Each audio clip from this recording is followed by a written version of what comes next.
Kembali dari dunia abadi.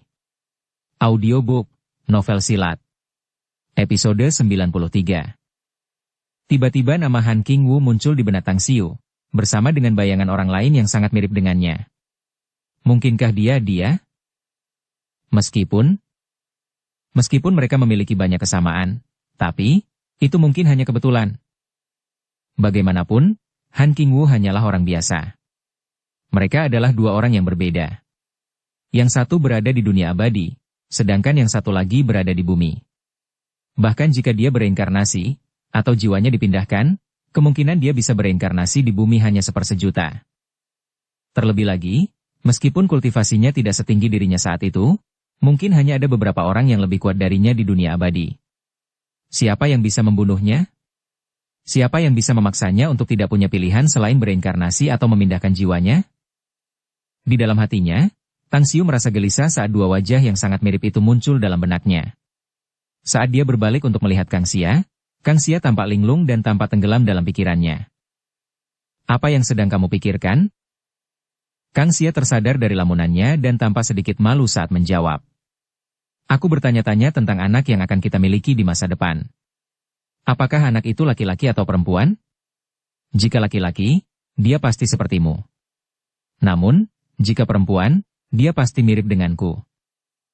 Jangan biarkan pikiranmu melayang dalam imajinasi liar.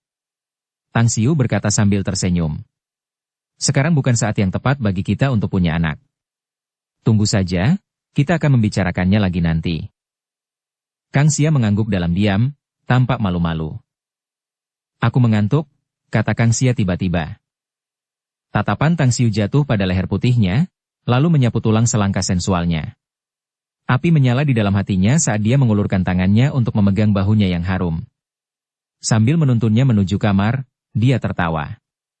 Meskipun kita tidak terburu-buru untuk punya anak, tetap saja, rasa berhubungan seks itu penting untuk dinikmati. Itu menjijikan. Malam itu, meskipun Tang Xiu sendiri adalah seorang kultivator, kelelahan yang ia rasakan tidaklah ringan. Sementara Kang Xia sendiri juga lelah dan tidak ingin jari-jarinya menyentuh dan bergerak. Di penghujung hari, Tang Xiu hanya memeluk tubuhnya yang bersih dan memeluknya hingga tertidur. Pagi selanjutnya. Seberkas sinar matahari menembus celah tirai jendela. Sinar itu jatuh ke tubuh Tang Xiu yang sedang berbaring di tempat tidur. Saat bulu matanya berkedip, dia terbangun dari tidurnya dan mendapati sosok Kang Xia tidak ada di sampingnya. Sudah bangun, bos? Kang Xia masuk melalui pintu kamar tidur. Ia langsung tersenyum manis saat melihat Tang Xiu sudah membersihkan diri dan berpakaian. Aku baru saja bangun. Tang Xiu berkata. Bagaimana kamu bisa bangun sepagi ini? Apakah kamu akan menghadiri konferensi mencicipi anggur? Ya, masih ada waktu. Kang Xia mengangguk dan tersenyum.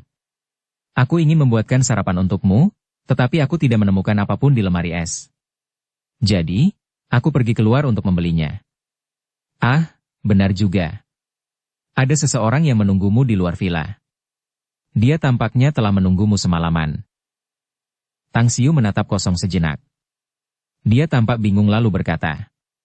Kecuali kamu dan Cinan, kurasa tidak ada orang lain yang tahu di mana aku tinggal di Shanghai. Lagi pula, Cinan sendiri hanya tahu bahwa aku tinggal di kompleks villa ini, tetapi dia belum pernah ke sini. Itu Liha Oran, kata Kang Xia. Apa yang dia inginkan? Tang Xiu mengerutkan kening. Bukankah masalahnya sudah diselesaikan tadi malam? Aku juga tidak tahu. Kang Xia menggelengkan kepalanya. Tang Xiu terdiam beberapa saat, lalu berjalan keluar. Ayo pergi. Kita lihat apa yang dia inginkan. Jika dia masih ingin bertengkar, lebih baik aku hancurkan keluarga Li-nya dan selesai. Bab 385, Kompensasi. Di luar halaman villa. Kang Xia keluar dari halaman sekali lagi, memperhatikan Liha Oran yang bersandar di bagian depan mobil sambil merokok. Dia kemudian berjalan mendekat dan berkata, Bos sudah bangun dan memanggilmu masuk. Liha Oran segera mematikan rokoknya dan mengangguk. Kemudian, dia menghadap dua pengawal dan berkata dengan suara berat. Tunggu aku di sini. Setelah mengatakan itu, dia mengikuti Kang Xia ke dalam villa. Di aula lantai pertama. Duduk di sofa, Tang Xiu dengan tenang memperhatikan Li Haoran yang berjalan masuk. Dia tidak berdiri, tanpa acuh tak acuh. Li Haoran datang di depan Tang Xiu dan memaksakan senyum. Tuan Tang, itu memang kesalahanku tadi malam. Aku tidak punya cukup waktu untuk meminta maaf karena terlalu cepat. Alasan kamu datang ke sini hanya untuk memberitahuku hal ini? Tang Xiu bertanya dengan ringan. Mengeluarkan kartu bank dari sakunya, Li Haoran meletakkannya di atas meja teh di depan Tang Xiu dan berkata dengan hormat. Tuan Tang, terimalah kartu ini sebagai tanda permintaan maaf. PIN tertulis di bagian belakang. Saya terima. Biarkan permusuhan di antara kita berakhir. Tang Xiu melirik kartu ban dan berkata dengan ringan. Tapi ingat, jangan biarkan anakmu muncul di hadapanku lagi. Aku mungkin akan membunuhnya jika suasana hatiku sedang buruk. Dengan tatapan patuh, Li Haoran buru-buru berkata. Saya masih ada urusan kecil di Beijing. Besok? Tidak, hari ini. Saya akan mengirimnya bekerja di Beijing hari ini. Selain itu, saya tidak akan pernah mengizinkannya melangkahkan kaki ke Shanghai, bahkan setengah langkah pun, kecuali hari libur. Sebenarnya, aku orang yang takut dengan masalah yang merepotkan. Tang Xiu menghela napas. Aku tidak pernah merasa ingin melawan siapapun jika bukan karena mereka menginginkan nyawaku. Aku yakin kamu juga sangat menyadari perilaku putramu. Kendalikan dia dengan baik. Masalah di antara kita sudah selesai, tetapi jika di masa depan dia secara tidak sengaja memprovokasi seseorang yang tidak mampu diganggu oleh keluarga Limu, aku khawatir kamu akan kurang beruntung saat itu. Jangan khawatir. Aku pasti akan mendisiplinkannya. Li Haoran memaksakan senyum. Bahkan jika aku harus menggunakan cara khusus. Melihat semangatmu yang malang, seharusnya kau tidak berkedip sedikit pun. Tang Xiu berdiri dan berkata. Kau bisa kembali dan beristirahat lebih awal. Ya. Li Haoran mengangguk berulang kali saat Tang Xiu mengantarnya keluar. Dia cepat-cepat keluar dari halaman dan bergegas pergi bersama kedua pengawalnya. Setelah meninggalkan kompleks villa, dia diam-diam merasa lega. Siapapun jika bukan karena mereka menginginkan nyawaku. Aku yakin kamu juga sangat menyadari perilaku putramu. Kendalikan dia dengan baik. Masalah di antara kita sudah selesai, tetapi jika di masa depan dia secara tidak sengaja memprovokasi seseorang yang tidak mampu diganggu oleh keluarga Limu, aku khawatir kamu akan kurang beruntung saat itu. Berdiri di samping Tang Xiu, Kang Xia melihat bahwa dia tidak mengambil kartu ban dari awal sampai sekarang. Dia langsung tersenyum.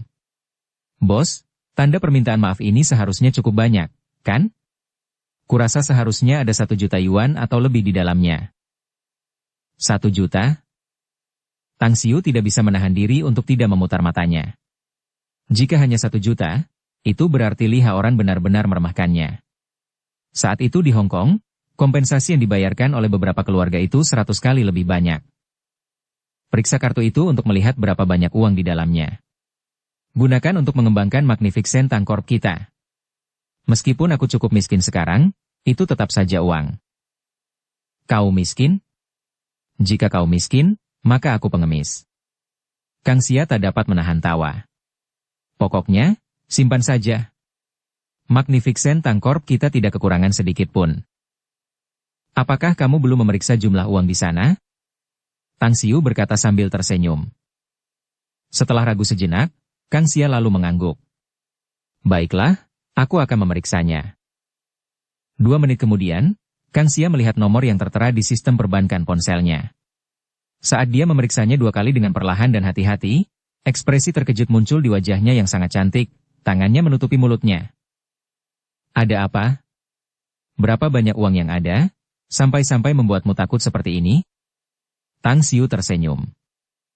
Saat dia mengendurkan tangannya, bibir Kang Xia bergetar beberapa kali, lalu dia bergumam. 1 miliar. Aku baru saja menghitung deretan angka 0 itu 2 kali, jadi aku sama sekali tidak salah. Itu pasti 1 miliar. Apakah Li Haoran tiba-tiba memberikan 1 miliar sebagai kompensasi? Dia memang mampu. Tang Xiu mengangguk. Ambil uangnya. Semakin banyak sumber daya keuangan yang dimiliki perusahaan kita, semakin baik perkembangan kita.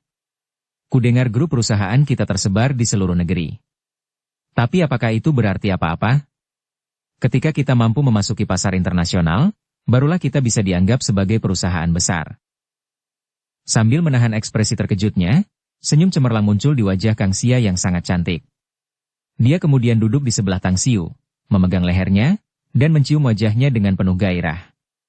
Setelah itu, dia tersenyum menawan sambil mengangkat kartu ban dan berkata, "Awalnya aku punya rencana, tetapi aku tidak punya cara untuk benar-benar melaksanakannya karena kekurangan dana. Tetapi sekarang aku yakin bahwa aku dapat memulai pekerjaan persiapan untuk rencana besar itu. Ketika anggur, kosmetik, dan produk perawatan kesehatan kami secara resmi memasuki pasar, kami akan memiliki arus kas yang stabil dikreditkan ke rekening ketika saatnya tiba. Aku yakin tidak akan menjadi masalah untuk menyelesaikan rencana besarku ini." Sambil membelai pipinya, Tang Xiu tersenyum dan bertanya, "Apa rencana besar ini? Maukah kamu membaginya denganku?" "Itu spekulasi properti." Kang Xia mengedipkan matanya dan berkata dengan gembira. "Spekulasi properti? Kapan perusahaan kita punya bisnis seperti itu?" tanya Tang Xiu dengan bingung. "Kami belum memilikinya. Namun, kami akan memilikinya nanti." Kang Xia tersenyum senang. "Saya sudah mengirim orang untuk menyelidiki. Proyek bersama di Star City akan segera dimulai. Harga perumahan mungkin akan meroket. Oleh karena itu, ketika saatnya tiba, saya perlu menyiapkan sejumlah besar dana untuk mengambil alih sejumlah besar properti secara langsung. Setelah menyimpannya selama beberapa waktu, saya yakin harga perumahan pasti akan meroket secara tiba-tiba, dan kami akan dapat memperoleh keuntungan besar pada saat itu. Bukankah ini tindakan yang jahat?" Tang Xiu terkejut. "Tidak. Ini tidak termasuk praktik jahat." Kang Xia menggelengkan kepalanya dan berkata, "Kami adalah salah satu pengembang, sebagai permulaan. Jika kami melakukan pemesanan internal, tidak hanya akan lebih murah daripada lelang eksternal, tetapi juga akan menjadi aset tetap kami. Saya telah mengirim orang untuk menyelidiki masalah ini. Baik itu Long Group, atau dua pihak dari Beijing, Miao Wentang dan Xiao Mingzhen, mereka tidak dapat menghabiskan banyak dana untuk pembelian internal setelah proyek selesai. Namun, keluarga Ouyang dari Pulau Jingmen mungkin dapat mengambil alih sebagian. Tetapi saya yakin jumlahnya tidak akan banyak. Kami baru saja mendirikan Magnificent Tang Corp." Tang Xiu tidak dapat menahan tawa. "Bahkan jika semua produk kami telah beredar di pasaran, saya khawatir kami tidak dapat mengumpulkan uang sebanyak itu dalam waktu yang singkat, bukan? Bahkan dengan 1 miliar ini, kami hanya akan memiliki beberapa miliar dana. Belum lagi apa yang Anda katakan tentang harga perumahan yang meroket. Bos, meskipun hanya beberapa miliar, tetapi setelah menabung selama beberapa waktu, kita dapat melipat gandakannya beberapa kali lipat." Kang Xia berkata sambil tersenyum. "Bukankah rencana bisnis ini cukup hemat biaya?" "Beberapa kali?" Tang Xiu terkejut dalam hati, saat sebuah cahaya keluar dari matanya. Setelah merenungkannya sebentar, dia berkata dengan suara berat. "Kalau begitu, mulailah rencana besarmu ini. Tapi ingat untuk memberitahu saya terlebih dahulu. Saya akan berusaha sebaik mungkin untuk mendapatkan sejumlah besar dana untuk operasimu." "Setuju?" Kang Xia mengangguk sambil tersenyum. Tiba-tiba, seolah teringat sesuatu, dia bertanya dengan rasa ingin tahu. "Bos, Li Haoran adalah seorang pengusaha yang cerdik dan cerdik. Bagaimana dia bisa memberi kita kompensasi dengan uang sebanyak itu?" "Itu 1 miliar. Bahkan jika grup Li-nya memang memiliki perusahaan besar dan banyak aset, tetapi mengambil 1 miliar secara tiba-tiba mungkin cukup untuk mencekik mereka, bukan begitu? Menurutmu, apakah 1 miliar itu banyak?" Tang Xiu tersenyum tipis. "Sekitar 1 atau 2 bulan yang lalu, aku punya konflik dengan beberapa pihak di Hong Kong. Mereka adalah keluarga besar dan terhormat di sana. Total kompensasi tambahan yang kudapat dari mereka, lebih dari 10 miliar. Aku lupa jumlah pastinya. Tapi kurasa itu cukup banyak." 10 miliar? Kang Xia menggigil dalam hati, saat ekspresi tidak percaya terungkap di wajah cantiknya. Dia tiba-tiba berseru keras, bergegas ke sisi Tang Xiu. Dia meraih lengannya dengan kedua tangannya dan dengan cepat bertanya. "Bos, karena Anda punya begitu banyak, bagaimana dengan uangnya? Magnificent Tang Corp kita benar-benar kekurangan uang. Penampilanmu yang gila uang juga terlihat bagus." Tang Xiu tidak dapat menahan tawa. Bagaimanapun, lupakan saja. Aku punya kegunaan untuk itu. Kang Xia tertegun. Raut malu muncul di wajahnya. Namun, dia tetap bertanya. Untuk apa kamu menggunakannya? Untuk mengambil alih aula pesta abadi? Tidak. Aula pesta abadi selalu menjadi milikku. Tidak perlu membelinya. Tang Xiu menggelengkan kepalanya. Bukankah aku sudah memberitahumu tentang itu? Aku menggunakannya di Pulau Sembilan Naga. Kang Xia tiba-tiba tersadar. Dia menepuk kepalanya dan tersenyum menawan. Lihatlah aku benar-benar lupa tentang masalah ini. Ngomong-ngomong, bos, aku benar-benar penasaran. Kamu membeli sebuah pulau. Mengapa kamu harus menghabiskan begitu banyak uang untuk merenovasinya? Pulau Sembilan Naga akan menjadi markas besar kita di masa depan, kata Tang Xiu. Markas besar? Apakah itu juga akan dihitung sebagai markas tertinggi aula pesta abadi? Kang Xia bertanya dengan ragu. Tang Xiu menarik napas dalam-dalam dan berkata, ketika aku punya waktu, aku akan membawamu ke markas besar aula pesta abadi. Ketika kau sampai di sana, kau akan tahu seperti apa keberadaan aula pesta abadi itu. Baiklah. Kang Xia mengangguk pelan.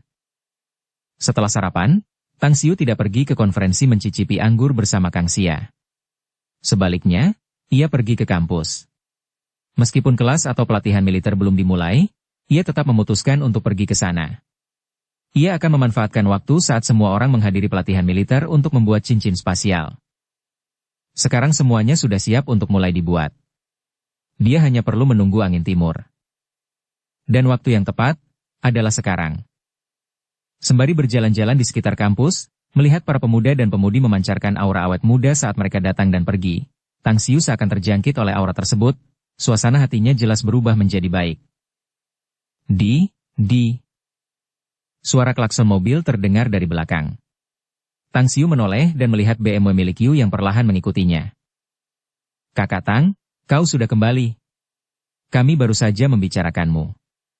Kami akan melaporkan ke kantor polisi bahwa kau hilang jika kau tidak muncul. Yu Kai membuka jendela mobil dan berkata sambil tersenyum. Di dalam mobil, selain Yu Kai yang mengemudi, ada juga Hu Qingsong di kursi depan. Namun, kedua mata orang itu merah. Mereka tampaknya tidak tidur nyenyak tadi malam. Hei, kalian berdua. Apa yang kalian lakukan tadi malam? Lihat penampilan kalian tidak cukup istirahat, kan? Tang Xiu masuk ke kursi belakang dan bertanya sambil tersenyum. Dengan aksen timur laut yang sangat kental, Hu Qingsong tertawa. Bukan hanya Yu Kai. Anak ini menyeretku ke klub malam. Tapi hei, itu hebat. Dua gadis koran tadi malam cukup hebat. Dukung channel Novel Silat dengan subscribe, follow, like, komen dan share. Bab 386, Seorang Ayah dengan Seorang Anak. Sambil duduk dengan nyaman di kursi belakang, Tang Xiu mendengarkan tawa Hu Qingsong yang penuh dengan kebanggaan dan kepuasan diri. Dia memutar matanya dan menatapnya dengan pandangan menghina. Berlebihan. Tidak ada apa-apanya jika Hu Qingsong hanya berhubungan dengan seorang gadis kertas. Namun, dia bertindak sejauh itu dengan melakukan seks bertiga dengan dua gadis kertas. Itu benar-benar berlebihan. Tang Xiu tidak tahan dengan perilaku seperti ini. Latihan militer dimulai besok, kan? Kata Tang Xiu sambil tersenyum. Sambil mengemudi, Yu Kai mengangguk. Ya. Menurutku, tentara adalah semacam wadah peleburan. Mereka akan menghancurkan kuncup bunga tanah air kita. Sayang sekali tempat ini bukan perusahaan ayahku, tetapi Universitas Shanghai yang terkenal. Kalau tidak, aku tidak akan harus menghadiri pelatihan militer dan melakukan kejahatan berdosa itu. Katakan padaku, haruskah aku dengan sengaja mematahkan kakiku dan kemudian meminta cuti atau semacamnya? Tidak apa-apa bagiku. Kurasa idemu bagus. Hu Qingsong berkata sambil tersenyum. Coba tebak. Kudengar pelatihan militernya campur aduk. Jadi, itu akan menjadi waktu yang sangat tepat untuk mendekati gadis-gadis. Kalau ada yang melepaskan kesempatan yang diberikan Tuhan ini, hehehe, jangan menatap kami dengan pandangan iri setelahnya. Tidak, terluka itu menyakitkan. Baiklah, aku memutuskan untuk mengikuti pelatihan militer juga. Kali ini, Yukai tampak serius dan tanpa ekspresi. Namun, di mata orang lain, itu sama saja dengan tidak tahu malu. Tak lama kemudian, mobil berhenti di asrama. Selama itu, mereka membicarakan beberapa hal tentang sekolah, juga tentang Su Chao yang masih dirawat di rumah sakit. Setelah memasuki kamarnya, Tang Xiu melirik tempat tidurnya sendiri.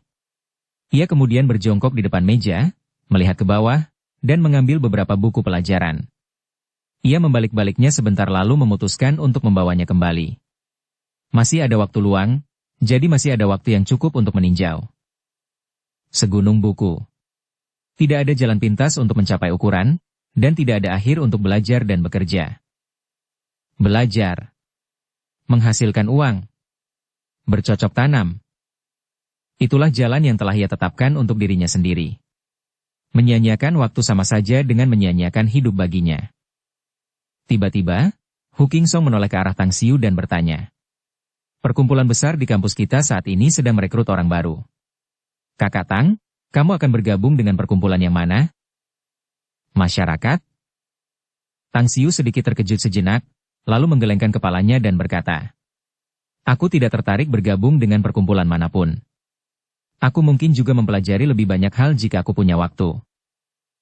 Kakak Tang, apakah kamu masih muda? Hu Qingsong berkata sambil menyeringai. Kita, anak muda, harus bersemangat dan penuh semangat untuk mencoba hal-hal baru. Bagaimanapun, aku telah memutuskan untuk bergabung dengan klub basket dan perkumpulan breakdance. Bagaimana kalau kamu bergabung denganku? Hu Tua, apakah kau benar-benar ingin membuat kakak tertua Tang bergabung denganmu untuk bergabung dengan perkumpulan breakdance? Yukai berbalik, tersenyum tipis. Dengan teknik merayu gadis-gadis, jika dia bergabung dengan perkumpulan breakdance, aku khawatir gadis-gadis pembawa bunga di sana tidak akan pernah melirikmu lagi, bukan? Mungkin para gadis itu bahkan akan melemparkan diri mereka ke pangkuan kakak tertua Tang ketika dia menatap mereka dengan malu-malu. Hu Qingsong membeku. Tiba-tiba tersadar, dia melambaikan tangannya dan berkata, Kakak Tang, anggap saja aku tidak mengatakan apa-apa tadi, oke? Tang Xiu tidak tahu apakah dia harus tertawa atau menangis. Tidak bisakah kau mengoceh dengan bodoh? Apa maksudnya menatap cewek dengan tatapan malu? Apa-apaan dengan melemparkan diri mereka padaku? Kau sakit jiwa. Kakak Tang, kami memang sakit jiwa. Tapi kamu sakit jiwa dan raga. Yukai tertawa. Jadi, dengan begitu banyak wanita cantik yang menyukaimu, apakah tubuh mungilmu ini masih bisa bertahan? Sambil memutar bola mata putihnya ke arahnya, Tang Xiu sebenarnya terlalu malas untuk peduli pada mereka. Bagaimanapun, kakak tertua Tang, kita harus mencapai kesepakatan di sini. Yukai terkekeh dan berkata sambil tersenyum. Pertama, kamu bisa bergabung dengan perkumpulan manapun yang kamu suka, tetapi jangan bergabung dengan perkumpulan musik. Gadis-gadis cantik di perkumpulan musik itu tidak apa-apa jika aku menyelamatkan mereka. Tang Xiu berdiri. Sekarang dia bisa tahu bahwa teman-teman sekamar ini semuanya mirip dengan reinkarnasi Casanova. Mereka kuliah bukan untuk belajar, tetapi untuk mencari istri. Mereka seharusnya pergi ke biro jodoh kalau mereka punya waktu. Dia menggelengkan kepalanya sambil mengambil beberapa buku dan bersiap untuk pergi. Baiklah, rajinlah mengejar dan merayu gadis-gadis itu. Lagi pula, aku tidak akan mengikuti pelatihan militer. Jika tidak ada hal lain di kampus dalam waktu dekat, aku tidak akan kembali ke sekolah lagi. Telepon aku jika terjadi sesuatu. Tidak menghadiri pelatihan militer? Yukai dan Hu Qingsong tercengang. Mereka melihat Tang Xiu meninggalkan asrama. Kemudian, Hu Qingsong berlari keluar. Saat melihat Tang Xiu di koridor, dia berteriak keras. Kakak Tang, apakah pihak kampus mengizinkanmu untuk tidak mengikuti pelatihan militer? Ya. Mereka menyetujuinya. Tang Xiu tidak menoleh. Dia hanya melambaikan tangannya dan terus berjalan. Berdiri di depan pintu asrama, Hu Qingsong kemudian berbalik untuk melihat Yukai. Bibirnya bergetar 2 kali dan mendesah. Sial, dia layak menjadi kakak tertua. Kemampuan seperti ini. Ketika Tang Xiu meninggalkan kampus, dia menelepon Miao Wentang dan mengetahui bahwa dia telah menghubungi Dao Master Zi. Saat ini, Dao Master Zi sedang membawa muridnya ke Shanghai. Berita itu membuatnya diam-diam merasa lega. Sebelumnya, ia berharap dapat membuat cincin spasial. Setelah menyempurnakannya, ia tidak perlu khawatir membawa barang-barangnya. Selain itu, hal baik lainnya adalah, setelah memperolehnya, ia tidak perlu khawatir kehilangannya. Tentu saja, ia juga punya ide lain. Setelah menyempurnakan cincin spasial, seharusnya masih banyak bahan berharga yang tersisa. Oleh karena itu, ia dapat membuat senjata dengan mudah. Dia telah melalui beberapa pertarungan dan pembunuhan. Meskipun pisau militer Mitsubishi itu cukup tajam, namun hal itu tidak nyaman baginya, apalagi untuk dibawa bersamanya. Ayo pergi ke rumah sakit. Setelah meninggalkan kampus, Tang Xiu naik taksi di luar, dan kemudian langsung bergegas ke Rumah Sakit Umum Pertama Shanghai. Pusat Pameran Perdagangan Dunia Shanghai. Saat ini, konter 0246 di tempat konferensi dipenuhi oleh banyak orang. Mereka yang memenuhi syarat untuk menghadiri konferensi mencicipi anggur ini semuanya telah mendengar tentang nektar dewa. Mereka bahkan tahu bahwa ketujuh juri telah memberikan pujian setinggi langit. Oleh karena itu, banyak orang ingin mencicipi nektar dewa, sementara hampir semua pedagang grosir minuman keras ingin membelinya dalam jumlah besar jika memungkinkan. Sebelumnya, tidak ada yang menunjukkan minat pada konter 0246. Konter itu kosong begitu saja. Akan tetapi kini, orang-orang sudah berdatangan dan jumlahnya semakin banyak. Kontras yang mencolok ini memperkuat kepercayaan diri Kang Xia dan membuat Sun Quan dan beberapa karyawan lainnya senang. Perhatian, perhatian. Semua pedagang grosir anggur harap menunggu di luar. Staf pabrik harap menunggu di konter masing-masing. Kepada semua teman dari media, bersiaplah untuk merekam, karena kompetisi mencicipi anggur akan segera dibuka. Siaran langsung disiarkan di tempat konferensi. Seketika puluhan petugas keamanan pun datang ke lokasi dan bergegas mengawal seluruh pedagang grosir wine agar menunggu di luar, sekaligus mengawasi puluhan wartawan dari media massa agar tidak mengganggu jalannya wawancara. Siaran sekali lagi keluar dari sistem suara. Sahabat sekalian, total peserta lomba mencicipi anggur ini adalah 260 pedagang. Setelah itu, ketujuh juri akan mencicipi setiap anggur yang diproduksi oleh berbagai produsen. Namun, karena jumlah yang harus dicicipi sangat banyak, maka juri akan dibagi menjadi 7 kelompok. Setelah itu, mereka akan menilai dan mengevaluasi 5 pemenang, yang akan dicicipi oleh ketujuh juri untuk menentukan hasil akhirnya. Rumah Sakit Umum Pertama Shanghai. Tang Xiu pergi ke bangsal Su Chao. Saat dia melihat ke dalam, ada 3 ranjang pasien, namun hanya 2 yang terisi. Dia tersenyum saat melihat Su Chao yang duduk di kepala ranjang, dengan ekspresi sedih. Ada yang salah? Kenapa kamu terlihat seperti ini?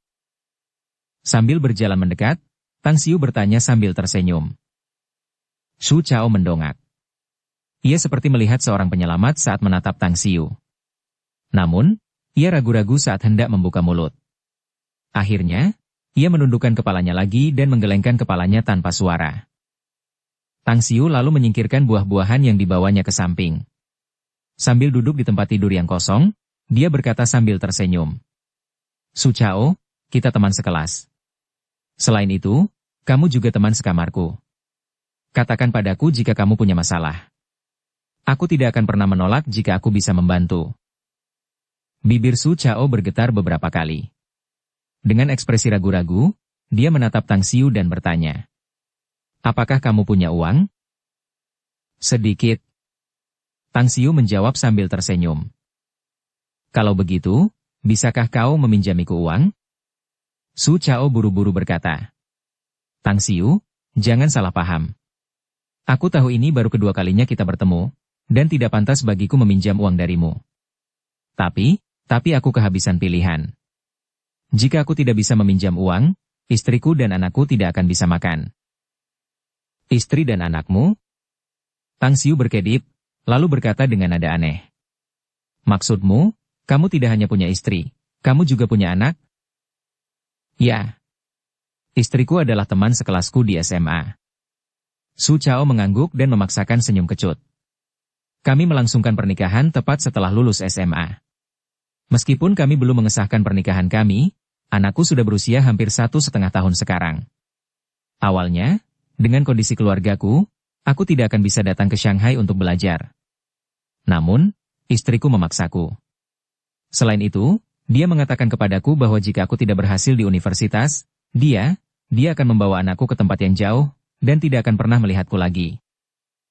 Su Chao, aku tahu kamu berasal dari pegunungan. Tang Xiu berkata. Apakah istri dan anakmu masih di pegunungan sekarang? Jika mereka masih di sana, aku tidak perlu khawatir mereka akan kelaparan. Su Chao memaksakan senyum kecut. Mereka bisa mengisi perut mereka jika mereka pergi ke pegunungan dan memetik beberapa herba dan sayuran liar. Namun 2 hari yang lalu dia datang ke Shanghai untuk menemuiku. Mereka telah dirawat di rumah sakit selama 2 hari terakhir. Bagaimana dengan kesejahteraan mereka? Tanya Tang Xiu. Saya hanya punya 60 yuan yang tersisa. Itu juga untuk mereka membeli makanan. Su Chao menghela napas. Meskipun 60 yuan bisa bertahan hari ini, atau sampai besok, tapi bagaimana dengan lusa? Dan hari-hari setelahnya? Begitu ya. Pokoknya, jangan khawatir soal uang. Tang Xiu berkata. Karena istri dan anakmu sudah datang ke Shanghai, maka kamu harus mengurus mereka. Namun, mereka juga harus tahu tentang situasimu, jadi mengapa mereka datang ke Shanghai? Bagaimana dengan orang tuamu? Ah, lupakan saja. Aku akan memberitahumu saja. Su Chao mendesah. Itu karena keluargaku terlalu miskin, jadi keluarga istriku tidak menyukaiku, dan mereka tidak menyetujui pernikahan kami. Namun, istriku menentang mereka, jadi kami akhirnya melangsungkan pernikahan kami. Namun, dia tidak memiliki sarana untuk mendapatkan bantuan dari keluarga ibunya, sementara keluargaku hanya memiliki ibuku. Kami tidak memiliki saudara lain. Faktanya, anakku jatuh sakit setelah aku datang ke Shanghai. Meskipun dia telah minum obat, dia belum membaik sampai sekarang. Tetapi jika aku tidak bisa mendapatkan uang, setelah 3 atau 4 hari, aku khawatir dia tidak akan mampu melakukannya. Bab 387, lakukan perbuatan baik sampai akhir. Tanpa berkata apa-apa lagi, Tang Xiu mengeluarkan dompetnya, mengeluarkan lebih dari 3.000 yuan, dan memasukkannya ke tangan Su Chao, sambil berkata, Aku hanya punya uang tunai sebanyak ini. Ambillah dulu. Aku akan menemuimu lagi 2 hari kemudian, dan aku akan membawakan uang tunai tambahan untukmu. Dengan ekspresi penuh terima kasih, Su Chao menatap Tang Xiu dan berkata, Sudah cukup. Ini sudah cukup. Tang, kakak tertua Tang, aku sangat berterima kasih atas kebaikan hatimu yang luar biasa ini. Namun, aku akan mengingat kebaikan ini. Aku akan mencari pekerjaan setelah aku pulih dari cederaku, pekerjaan paruh waktu, dan aku akan membayarmu secepat mungkin. Tidak usah terburu-buru. Tang Xiu menggelengkan kepalanya dan berkata, Beberapa ribu yuan tidak ada apa-apanya bagiku. Menafkahi keluarga dan belajar adalah prioritasmu sekarang. Jadi, pulihkan saja lukamu, aku akan membantumu mencari pekerjaan. Kamu bisa mendapatkan uang dengan bekerja pada hari Sabtu dan Minggu. Apakah kamu punya kenalan? Apakah pembayarannya lancar? Su Chao terkejut. Ya, dia kenalanku. Tang Xiu berkata sambil tersenyum. Nanti aku kenalkan padamu. Melihat wajahku, kamu pasti akan mendapatkan lebih banyak uang dibandingkan dengan tempat lain. Kakak Tang, terima kasih. Su Chao buru-buru mengangguk dan berkata dengan penuh rasa terima kasih. Lupakan saja sopan santun. Tang Xiu tersenyum sambil menggelengkan kepalanya. Tapi jangan katakan apapun kepada Yukai dan yang lainnya, tentang aku yang meminjamkanmu uang dan membantumu mencari pekerjaan. Kenapa? Su Chao bingung. Tidak perlu bertanya mengapa. Singkatnya, jangan sebutkan masalah ini di depan mereka. Tang Xiu berkata sambil tersenyum. Selain itu, menurutku kamu orang yang jujur dan lurus. Aku harap kamu bisa menjaga hatimu tetap murni setelah menghabiskan lebih banyak waktu di sini. Jangan sampai kamu tersesat oleh berbagai godaan kota metropolitan yang mempesona ini. Tidak akan. Ibu bilang sungai dan gunung bisa berubah, tapi sulit mengubah sifat seseorang. Su Chao menggaruk kepalanya dan tertawa. Karakterku sudah terbentuk, sementara aku sendiri harus menghidupi keluargaku. Bagaimana mungkin aku bisa kehilangan diriku di dunia yang mempesona ini dengan berbagai godaannya? Sebenarnya, aku mengerti maksudmu. Yukai dan yang lainnya tampaknya berasal dari keluarga dengan situasi keuangan yang baik. Kau tidak ingin aku membandingkan diriku dengan mereka secara tidak realistis, kan? Tang Xiu tersenyum tipis. Tepat saat dia hendak berbicara, seorang wanita yang tampaknya berusia 22 atau 23 tahun, berkulit pucat dan bertubuh ramping, memasuki bangsal. Ada seorang anak berusia 1 atau 2 tahun di pelukannya, dan dia menunjukkan ekspresi khawatir dan cemas di wajahnya yang halus. Huan kecil, cepatlah ke sini. Izinkan aku memperkenalkanmu pada teman sekelasku. Ini Tang Xiu, teman-teman sekelas lainnya di asrama memanggilnya kakak tertua Tang. Kakak tertua Tang, ini istriku, Huan kecil, dan ini anakku dalam pelukannya. Su Chao meletakkan uangnya sambil berkata sambil tersenyum. Halo. Anak kecilmu sangat menggemaskan. Tang Xiu menyapanya sambil tersenyum. Du Huan sedikit cemas saat melihat Tang Xiu. Namun, dia buru-buru menjawab. Halo, terima kasih. Setelah berpikir sebentar, Tang Xiu menoleh ke Su Chao dan berkata, bagaimana kalau kau meninggalkan rumah sakit lebih awal? Aku akan mengatur tempat tinggal untukmu. Tempat itu berada di luar kampus, jadi putramu tidak perlu tinggal di rumah sakit. Kau juga tahu banyaknya bakteri yang berkumpul di rumah sakit. Itu bisa membahayakan kesehatan dan pertumbuhan anak. Kakak Tang, ini tidak pantas, bukan? Kamu sudah banyak membantuku. Su Chao ragu-ragu. Tidak apa-apa. Tang Xiu berkata sambil tersenyum. Seperti kata pepatah, berbuat baiklah sampai akhir dan kirimkan Buddha ke barat. Kamu baru saja mengakui bahwa kamu berutang budi padaku, maka kamu bisa mengakui bahwa kamu berutang lebih banyak padaku. Su Chao terdiam beberapa saat. Kemudian dia mengangguk dan berkata, baiklah. Kamu, di mana kamu akan mengatur kami untuk tinggal? Sebenarnya, aku punya tempat di luar kampus, kamu bisa pindah ke sana dan tinggal bersamaku. Tang Xiu berkata sambil tersenyum. Kita bisa saling menjaga dengan baik dalam kasus ini. Tapi, tempatmu, bisakah kami juga tinggal? Tanya Su Chao. Jangan khawatir. Tang Xiu tertawa. Lebih banyak orang yang tinggal di sana tidak masalah. Bagus sekali. Aku akan menyuruh Little Huan untuk mengurus prosedur pemulangan. Kata Su Chao. Tang Xiu tersenyum dan menggendong anak Su Chao. Anak itu tidak malu dengan orang asing.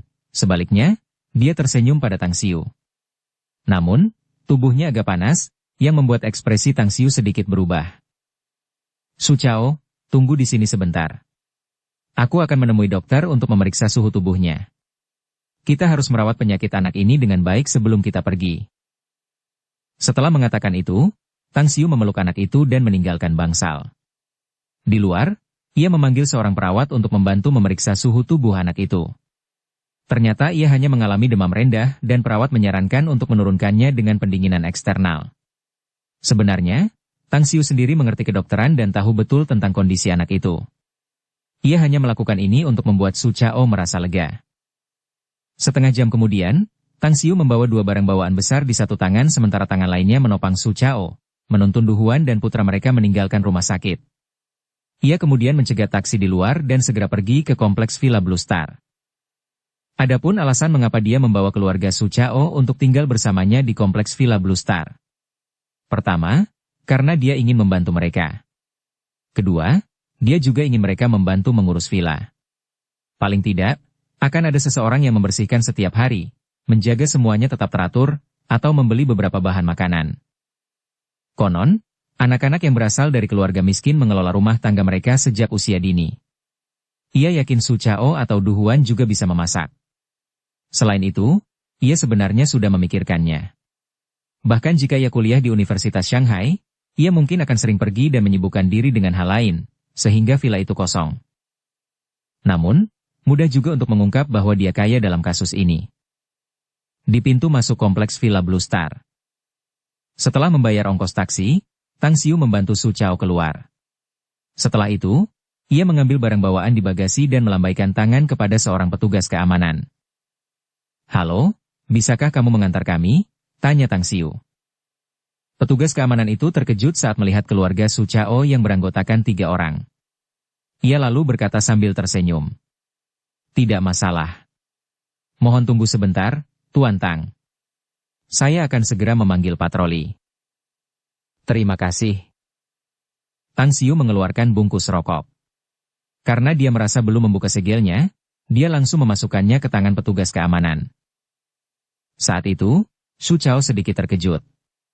Dia mengalihkan pandangannya dari pintu masuk kompleks villa dan menatap Tang Xiu, lalu bertanya. Apakah kamu tinggal di sini, Kakak Tang? Ya.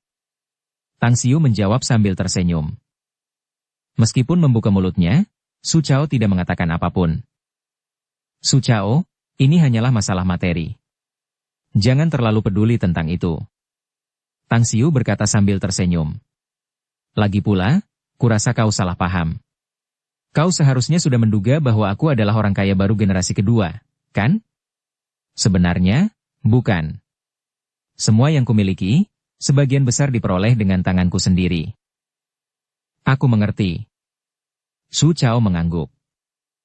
Mobil patroli itu segera berhenti di depan mereka. Setelah dua orang penjaga keamanan dengan hati-hati membantu Su Chao masuk, mereka kemudian memberi isyarat kepada Tang Xiu dan Du Huan untuk naik.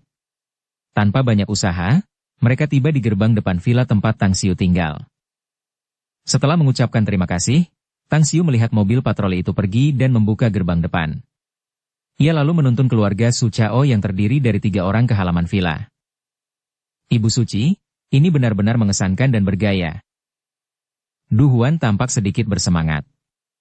Dia belum pernah melihat villa yang begitu bergaya dan mengesankan. Seperti di TV saja. Rumah ini sangat besar dan mengagumkan. Su Chao mengangguk dan berkata, aku tidak pernah menyangka bahwa aku, Su Chao, juga bisa tinggal di rumah yang mengagumkan seperti ini. Kita masih muda. Selama kamu bekerja keras dan tekun menghasilkan uang, aku yakin kamu juga akan memiliki kesempatan di masa depan. Tang Xiu berkata sambil tersenyum. Ketika saatnya tiba, kamu dapat membeli villa yang lebih mewah untuk istri dan anak-anakmu. Ya? Su Chao mengangguk dengan berat. Setelah memasuki villa, meskipun sudah membayangkan betapa mewahnya villa itu, Su Chao dan Du Huan masih tercengang setelah melihat dekorasi di dalamnya. Mereka tidak dapat mengucapkan sepatah kata pun untuk waktu yang lama. Su Chao, kamu masih terluka. Jadi, kamu akan tinggal di lantai pertama. Ada beberapa kamar tamu di lantai pertama ini. Bicaralah dengan istrimu dan pilih salah satunya. Setelah membantu Su Chao duduk di sofa, Tang Xiu berbicara kepadanya sambil tersenyum. Baiklah, kita pilih satu. Su Chao mengangguk dan berkata. Ah, itu... Bolehkah aku mandi? Aku sudah dirawat di rumah sakit selama 5 atau 6 hari. Aku tidak sempat mandi. Ya, ada kamar mandi di lantai pertama. Jalan-jalanlah dan kamu akan menemukannya. Tang Xiu berkata sambil tersenyum. Benar sekali. Karena kamu lebih tua dariku, aku akan memanggil istrimu kakak ipar. Kakak ipar, apakah kamu bisa memasak? Jika kamu bisa, maka kita bisa berbelanja kebutuhan sehari-hari dan memasak makanan untuk dimakan di rumah. Ya, aku bisa, Su Chao juga bisa. Du Huan menjawab dengan cepat. Bagus sekali. Tang Xiu berkata sambil tersenyum. Aku akan memberikan pekerjaan yang hebat dan terhormat ini untuk menyiapkan makanan untukmu. Bagaimanapun, aku akan memberimu kunci cadangan nanti. Setengah jam kemudian, Su Chao dan Du Huan telah memilih kamar yang bagus. Pasangan itu memeluk anak mereka dan mengobrol di kamar.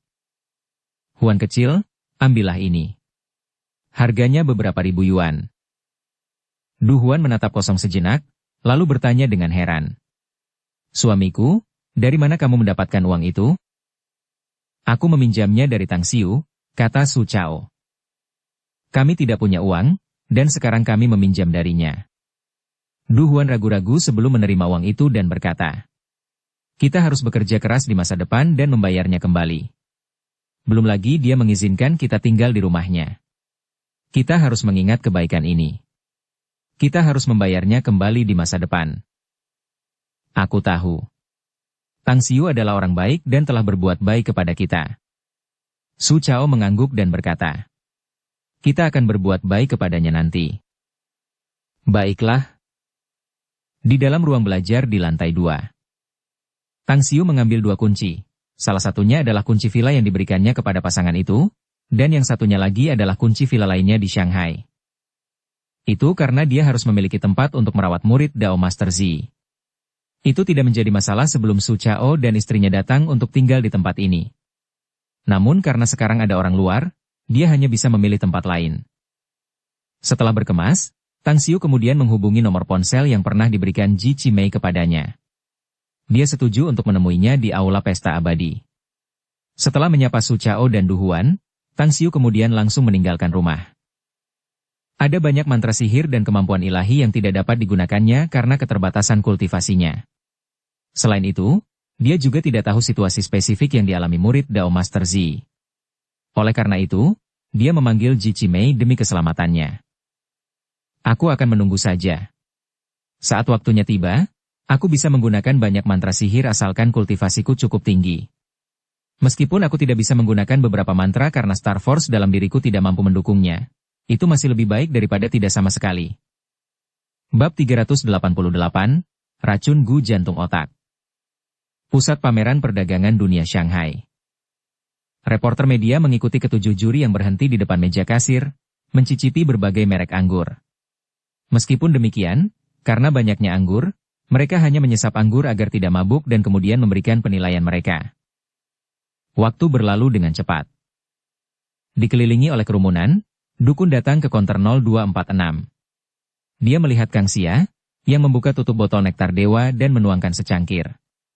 Senyum di wajahnya langsung semakin tebal. Setelah minum, Dukun berbicara kepada perekam di tangannya sambil tersenyum.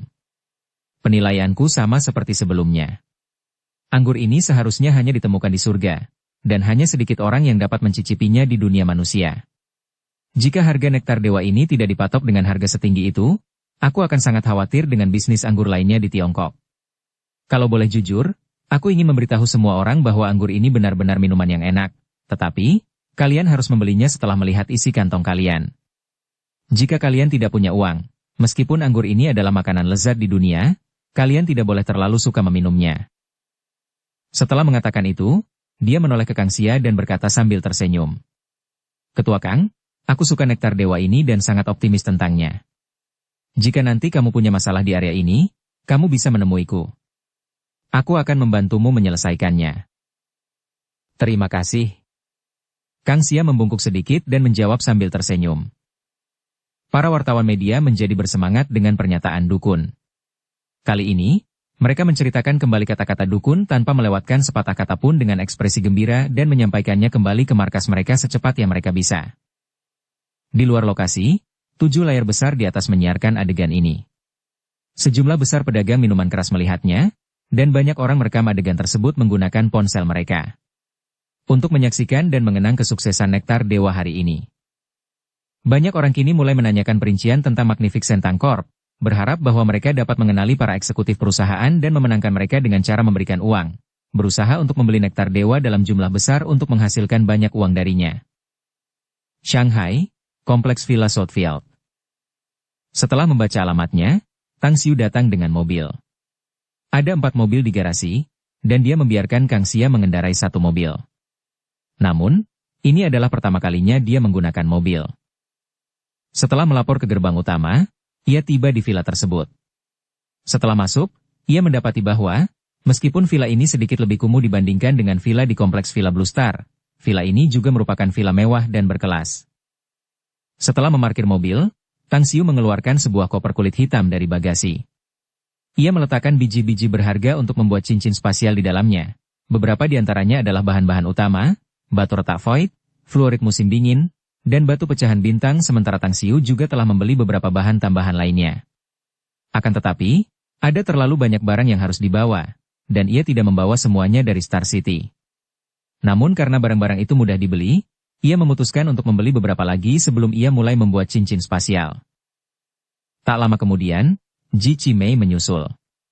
Setelah menyapa Tang Xiu, dia baru tahu alasan mengapa Tang Xiu memanggilnya. Yang mulia, saya tidak tahu banyak tentang racun Gu di bumi.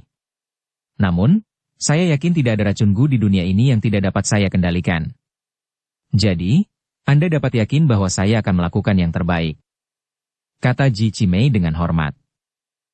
Aku percaya padamu. Tang Xiu berkata sambil tersenyum. Aku perkirakan mereka akan tiba dalam waktu setengah hari. Kamu bisa menunggu di sini. Dimengerti, kata Ji Cimei. Menjelang siang, Tang Xiu menerima panggilan telepon dari Miao Wentang, yang memberitahunya bahwa ia telah membawa Dao Master Zi dan muridnya ke pintu masuk kompleks Villa Southfield. Tang Xiu segera menelepon gerbang utama kompleks dan meminta mereka untuk masuk. Saudara Tang, aku tidak mengecewakanmu. Aku membawa Dao Master Zi dan muridnya. Apakah kamu bisa mendapatkan apa yang kamu inginkan atau tidak? Itu tergantung pada kemampuanmu. Miao Wentang menangkupkan tinjunya sambil tersenyum. Mengangguk sambil tersenyum sebagai jawaban, Tang Xiu kemudian menatap Dao Master Zi dan berkata sambil tersenyum. Dao Master Zi, kita bertemu lagi. Dari ekspresimu yang putus asa, sepertinya kamu belum beristirahat, kan? Selama aku bisa menyembuhkan muridku ini, aku bersedia bertahan. Dao Master Zi memaksakan senyum dan berkata, Dermawan Tang, jangan buang-buang waktu. Kau bisa tenang, aku akan segera memberimu tungku kualiku selama kau bisa menghilangkan racun gu di tubuh muridku. Setelah berkata demikian, dia berjalan ke pintu belakang mobil. Dengan sangat hati-hati, dia mengeluarkan seseorang yang mengenakan jubah kuning, dan sebuah benda yang dibungkus dengan seikat besar kain kuning, lalu meletakkannya di depan Tang Xiu. Tang Xiu tidak membuka bungkusan benda itu. Sebaliknya, dia melihat pemuda yang mengenakan jubah tau yang sama dengan Dao Master Zi. Pemuda itu tampak tampan, tetapi kulitnya pucat, dengan bibir ungu samar. Ada juga garis vertikal berwarna hitam di tengah alisnya. Silakan masuk, kata Tang Xiu dengan dingin. Miao Wentang dan Dao Master Zi menatap Ji Cimei dengan tatapan ingin tahu, yang tampak fokus dan masih berada di belakang Tang Xiu. Mereka tidak bermaksud mengabaikannya, tetapi, karena Tang Xiu tidak memperkenalkannya, mereka hanya bisa menahan keraguan mereka saat mengikuti Tang Xiu ke dalam. Dao Master Zi, kamu dan Brother Miao bisa menunggu di luar. Kami akan masuk ke dalam untuk memeriksa kondisinya. Tang Xiu tidak ingin membuang waktu. Dia ingin mendapatkan tungku kuali secepat mungkin. Baiklah. Dao Master Zi mengangguk. Semenit kemudian, Tang Xiu dan Ji Cimei membawa pemuda itu ke dalam ruangan. Setelah Tang Xiu mengangguk, dia segera berkata, Lepaskan pakaianmu dan berbaringlah di tempat tidur. Pemuda itu menuruti perintah Ji Cimei. Setelah menanggalkan pakaiannya, dia berbaring di tempat tidur dengan patuh. Ji Cimei mengangkat tangannya dan memencet titik roh agung, titik pivot agung, dan titik gerbang kehidupan pemuda itu, 3 titik akupuntur besar ini. Saat jari-jarinya bergerak, ekspresi kagum terlihat di wajah tuanya. Mengangkat. Ji Cimei memutar tangannya. Tubuh pemuda itu melayang di udara. Dalam sekejap, sosok Ji Cimei melayang ke atas. Dengan kakinya yang melayang di udara, tangannya terus-menerus mengepakkan punggung dan perut pemuda itu. Setelah lebih dari 1 menit, dia kemudian melayang ke bawah. Bagaimana? Setelah melihat tubuh pemuda itu kembali berbaring di tempat tidur, Tang Xiu segera bertanya. Yang mulia, saya tahu racun gu jenis apa yang ada di tubuhnya. Ji Cimei menjawab dengan hormat setelah memukul pemuda itu dengan tangannya. Saya pernah melawan leluhur iblis tua bernama Blackheart di dunia abadi.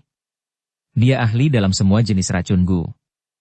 Awalnya, dia telah melukai banyak orang, meracuni beberapa dari mereka dengan racun gu jenis ini.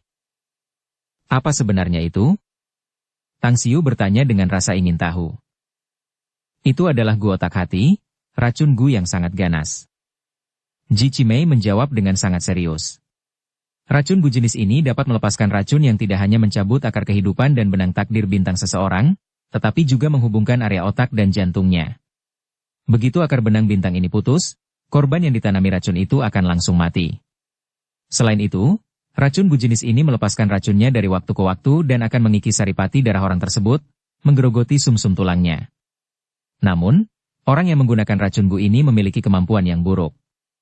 Kultivasinya yang rendah menyebabkan gu otak hati tidak dapat berfungsi dengan baik, sehingga pemuda ini masih dapat hidup sampai sekarang. Bisakah kamu menyembuhkannya? Tang Xiu menanyakan hal yang paling dia khawatirkan.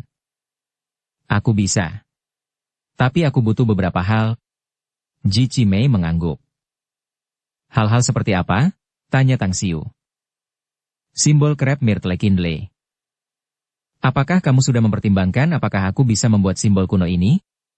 Tang Xiu mengernyitkan alisnya dan memaksakan senyum. Pada masa itu, Yang Mulia mampu bergerak tanpa hambatan di dunia abadi dan memiliki kemampuan ilahi yang tak terhitung banyaknya. Ji Qimei berkata sambil tersenyum. Bawahan ini hanya memiliki status yang rendah pada saat itu. Meskipun saya mendengar perbuatan mulia Yang Mulia, saya tidak pernah tahu bahwa Anda dapat membuat simbol krep Myrtle Kinley ini. Aku memang mampu membuat simbol krep Myrtle Kinley ini. Namun, kultivasiku saat ini terbatas. Tang Xiu tersenyum dan berkata, bahkan jika aku menghabiskan seluruh kekuatanku, aku khawatir aku hanya dapat menghasilkan 1 dalam sehari. Selain itu, efeknya juga jauh lebih buruk. Aku tidak tahu apakah itu masih akan berpengaruh. Tidak masalah. Ji Qimei mengangguk. Setelah mengatakan itu, ada ekspresi seolah-olah dia ingin mengatakan lebih banyak, tetapi ragu-ragu untuk melakukannya. Apalagi yang ingin kamu katakan? Tang Xiu bertanya ketika dia menyadarinya. Ada kilatan terkejut di mata Ji Qimei saat dia berkata, Bos, saya menduga ada semacam hubungan yang tak terpisahkan antara bumi dan dunia abadi. Bagaimanapun, racun Gu ini sangat langka bahkan di dunia abadi. Selain itu, sejak saya tiba di bumi, saya menemukan banyak hal yang dapat dianggap sebagai harta karun yang tak tertandingi di dunia abadi. Tang Xiu sendiri sudah lama menyadari hubungan khusus antara bumi dan dunia abadi. Karena itu, dia mengangguk dan berkata, sebenarnya, aku juga memperhatikan beberapa hal yang kamu katakan. Namun, saat ini hanya ada segelintir kultivator. Beberapa orang di dunia kultivasi yang aku tahu juga tidak tahu banyak rahasia. Karena itu, bahkan jika kita ingin menyelidikinya, aku khawatir kita tidak dapat menemukan apapun. Beberapa orang di bumi mungkin memiliki beberapa hubungan dengan dunia abadi. Itu, atau beberapa kultivator dari bumi yang telah naik ke dunia abadi menggunakan beberapa kemampuan ilahi untuk mengangkut beberapa hal dari sana ke bumi. Singkatnya, ada berbagai macam kemungkinan. Apakah kamu ingin aku menyelidikinya secara diam-diam? Ji Qimei bertanya. Mungkin kita akan menemukan sesuatu yang tidak terduga. Tidak untuk saat ini. Tang Xiu menggelengkan kepalanya dan berkata, tugasmu yang paling penting adalah melindungi Yan Er dan memurnikan pil obat. Mengenai hal-hal lain, tunggu sampai aku benar-benar menyembuhkan Yan Er. Tidak akan terlambat untuk melakukan penyelidikan lebih lanjut nanti. Saya mengerti, kata Ji Qimei dengan hormat. Belilah barang-barang yang dibutuhkan untuk menuliskan simbol itu, kata Tang Xiu. Setelah kamu membelinya, aku akan segera membuat simbol krep Myrtle Kinley. Setuju? Setelah Ji Qimei pergi, Tang Xiu tidak membangunkan pemuda itu. Sebaliknya, ia pergi ke ruang tamu. Dao Master Zi dan Miao Wentang berdiri saat melihatnya, saat Tang Xiu kemudian berkata, kita bisa menyelamatkan muridmu, tetapi kita butuh simbol kuno khusus. Aku sudah memerintahkan Ji Qimei untuk membeli bahan-bahan yang dibutuhkan. Setelah aku membuat simbol itu, ia bisa memulai pengobatannya. Kamu benar-benar bisa mengobatinya? Dao Master Zi terkejut dan senang. Ya, aku orang yang mementingkan janji. Tang Xiu berkata sambil tersenyum. Tentu saja, jika aku tidak punya obatnya, aku tidak akan mengatakan apapun yang menampar wajahku sendiri hanya untuk terlihat mengesankan. Tenang saja dan tunggu. Aku sudah menunggu lama, tidak masalah jika menunggu lebih lama lagi. Dao Master Zi mengangguk, lalu berkata sambil tersenyum. Dermawan Tang, jangan bilang kau tidak ingin melihat tungku kuali. Tang Xiu melihat tungku yang dibungkus di atas meja teh. Dia kemudian berjalan mendekat dan membukanya dengan hati-hati. Mendesis? Ketika Tang Xiu melihat tungku kuali berkaki 4 berwarna kuning keemasan, matanya terbelalak lebar seperti piring. Dia tidak bisa menahan napas dingin. Bab 389, menyempurnakan kuali ilahi, maju dalam kultivasi. Tang Xiu belum pernah melihat kuali Dao Master Zi. Ia memang berhayal bahwa Dao Master Zi memiliki kuali yang sangat bagus, tetapi ia tidak pernah menyangka kualinya akan sebagus ini.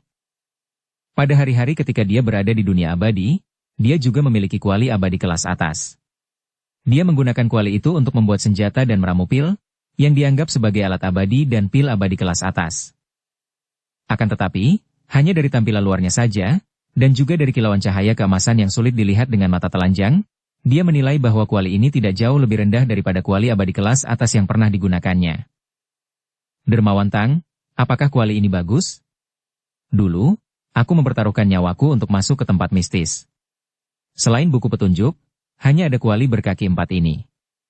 Sayang sekali kuali ini agak kecil, kalau tidak, aku bisa memurnikan beberapa pil yang bagus. Saat Dao Master Zi memikirkan bagaimana harta yang telah ia gunakan selama puluhan tahun ini akan segera menjadi milik orang lain, ia tidak bisa menahan rasa sakit di dalam hatinya. Ini benar-benar kuali yang bagus. Tang Xiu mendesah memuji. Aku tidak akan mengingkari janjiku. Asalkan kau bisa menyembuhkan muridku, kuali berkaki 4 ini milikmu. Dao Master Zi berkata sambil tersenyum. Jika kau tidak bisa menyembuhkannya, aku tidak akan memberikannya padamu. Sambil mengulurkan tangannya untuk menyentuh kuali berkaki 4 itu dengan lembut, Tang Xiu perlahan-lahan melepaskan kekuatan bintangnya ke dalam kuali itu. Tiba-tiba, seberkas cahaya keemasan meledak dan menusuk mata semua orang dalam sekejap. Bahkan Tang Xiu sendiri memejamkan matanya saat ini, karena ia bisa merasakan matanya menjadi panas dan sakit. Engah. Saat Tang Xiu memegang kuali, tiba-tiba, 2 bilah angin membelah telapak tangannya, dan darah menyembur keluar dengan deras, sementara cahaya keemasan dari kuali berkaki 4 itu menjadi semakin kuat. Setiap sudut dan celah aula villa dibanjiri cahaya keemasan. Bersambung ke episode 94. Dukung kami dengan subscribe, follow, like, komen dan share. Terima kasih.